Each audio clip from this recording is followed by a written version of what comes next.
various figures of speech. Now we're not dealing with all of them because it's an extensive topic wherein you have a number of figures of speech, but then we look at most important ones. Even if you know a few of them, it might help you in eliminating on the day of the examination. So we'll start with figures of speech now. The first thing is anaphora. Anaphora is nothing but a repetition of words or group of words. For example, you have one quote from William Blake up on your slide. In every cry of every man, in every infant's cry of fear, in every vice, in every barn. Now this is basically a quote from William Blake's London. You actually find the repetition of words every, cry. So that is what is called as anaphora. When you repeat words or group of words again and again, over and over again in a particular passage or in a poem, then that is what is called as anaphora. Anaphora is nothing but repetition. Moving on, you have transferred epithet. Transferred epithet is when you transfer an adjective which is being associated with one noun to another noun. For example, my restless blood now lies a quiver. Now this is a quote from Robert Brooke, who's actually a war poet. This is from his poem Blue Evening. This particular line, you'll actually realize that he has used the phrase restless blood. Now you don't say restless blood, you say restless body, restless mind, but you never say restless blood. Now that is transferred epithet. The restlessness that is in a person is actually transferred. That quality is being transferred to the blood. And similarly, you have weary path. It is not that the path is a weary path, but then the journey or your body is feeling tired, and therefore that adjective has been shifted to the path. And that's how you have transferred epithets. Now, transferred epithet is also called as hyperledge. That is another term for transferred epithet. Next, you have pun or paronomasia. Now, pun is basically when you are, it is just wordplay. You have a word, it sounds, they are similar sounding words, basically have different meanings. For example, you have homophones, homonyms. So they are employed to actually execute a pun in literature. Now, basically, if you look at that quote which is on the slide is from Julius Caesar. If you look at that particular quote, you will actually realize that a trade. Sir, now there's this particular instance wherein the cobbler is being asked of his profession, and the cobbler says that his profession is mending bad souls. Now, this soul could have a spiritual meaning wherein it refers to the soul that is being associated with the body, or it could also refer to the soul of a shoe or a slipper or anything of that sort. So it could also refer to the profession of that particular person because he is a cobbler, or it could also have other meanings wherein it is on a spiritual realm, it actually means different. So this is actually what is called a pun, wherein similar sounding words or words which actually have the same pronunciation but different meanings. The next is litorts.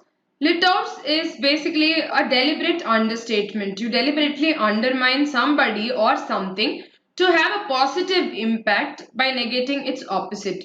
You actually say that it is no, but then that no is actually meant to emphasize on the statement that you're actually making. Now, if you look at the particular quote that is on the slide, it is actually from William Wordsworth's The Tables Turn.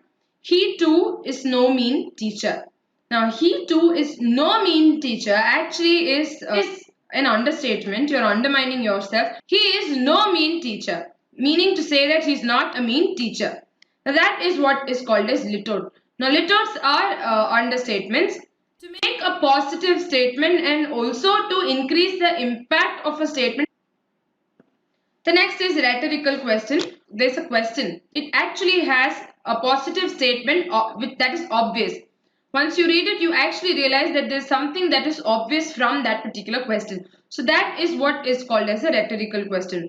For example, Shelley says, if winter comes, can spring be far behind? He is not asking you a question, but then he is saying that if you are going through the winter of your life, then you will also be facing a springtime in your life. It means to say that if you are facing lows, then obviously there will be a time in life when you will be also looking at the highs in life. So that is what he tries to say. That is what is called as a rhetorical question basically. And then you have apostrophe. Apostrophe is when you are addressing inanimate objects or abstract ideas or objects or living creatures that are not in front of your eyes. Supposing if I have to write a poem and if I have to dedicate that particular poem to Keats, I'll start, "Oh Keats." In that case, I'm not addressing it to a person whom I'm seeing right now, or I'm not addressing it to a person who is living, but then to a dead person. So therefore, in that case, it is actually called as apostrophe, because you're not in contact with that particular person to whom the particular line or poem is being addressed to. For example, you have this particular poem by William Blake, "Tiger, Tiger, Burning Bright in the Forest of the Night." Now, this particular poem is actually being addressed to the tiger. But in this case, it is not that Blake is actually looking at the tiger and writing this particular poem, but then he's looking at the tiger probably in a picture, or probably from his inward eye, or probably from even recollection he might be writing about this particular tiger. But then he actually refers to the tiger. And also you have a lot of love poems. They are addressed to love itself. "Oh love, oh shadows, oh death."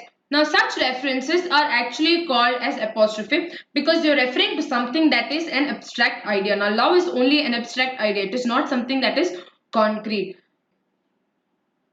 Moving on, you have allusion. Allusion is when there is a reference to another work or a person or an event in a particular work. For example, you have this line, the very first line of T.S. Eliot's Wasteland.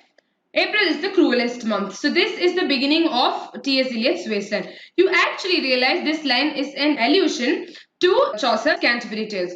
And also you have a very famous poem by H.W. Longfellow, who is a transcendentalist, A Psalm of Life. Now in Psalm of Life, again he says, "Let the dead past bury its dead." It is a line that he has borrowed from the Bible. Moving on, we have figures of speech are actually based on the sounds that are produced in a particular verse line or in a sentence. For example, when it is alliteration, you have consonant sounds. Same is the case with consonants. When you have consonants, you also have consonant sounds. The difference between these two is that in case of alliteration, you actually have initial consonant sounds, and in case of consonants, it is not necessary that the consonant sound has to be in the initial position. If you look at assonance, it is the repetition of vowel sounds, A, E, I, O, U. In this particular line which is on the slide now, 5 miles meandering with a mazy motion. In this line, you actually find the repetition of the sound M. You have miles, meandering, mazy, motion. So you basically have the repetition of the sound M, and this line is from Kubla Khan by Samuel Taylor Coleridge. This line is an instance of alliteration because you have consonant sounds at the very beginning of this particular line. You could also have assonance. For example, "Let me not to the marriage of true minds." Now you have a lot of the repetition of a sound in that particular verse line from Shakespeare's sonnet number 116.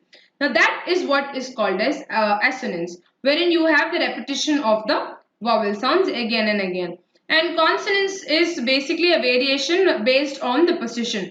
If the consonant sound is at the initial position, then that is called as alliteration.